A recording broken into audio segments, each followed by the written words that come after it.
నేటి నుంచి 2 రోజుల పాటు ఏపీ సీఎం చంద్రబాబు అధ్యక్షతన కలెక్టర్ల సమావేశం జరగబోతోంది.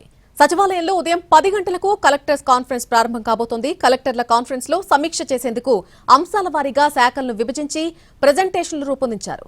మొదటి రోజు జీఎస్టీపీపై ప్రెజెంటేషన్ ఇవ్వనున్నారు. ప్రాథమిక రంగం నుంచి వ్యవసాయం, అనుబంధ రంగాలు, పరిశ్రమలు, సేవల రంగంలో భాగంగా పర్యాటకం, హౌసింగ్ తదితర శాఖల పురోగతి ఆయా జిల్లాల్లో ఎలా ఉంది అన్న అంశాన్ని కలెక్టర్ల నుంచి తెలుసుకోబోతున్నారు. ఇక రెండో అంశంగా సంక్షేమం, సూపర్ 6 పథకాలు, అన్నా క్యాంటీన్లు, P4 అంశాల అమలు ఎలా ఉంది అన్న దానిపై సమీక్ష జరగనుంది.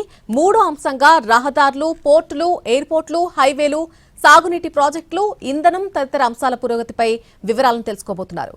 నాలుగో అంశంగా Swachh Andhra, circular economy, Panchayati Raj, municipal తదితర అంశాలపై ప్రెజెంటేషన్తో పాటు జిల్లాల్లో ప్రస్తుత పరిస్థితి ఏమిటన్న దానిపై కలెక్టర్ల నుంచి సీఎం వివరాలు అడిగి తెలుసుకోనున్నారు.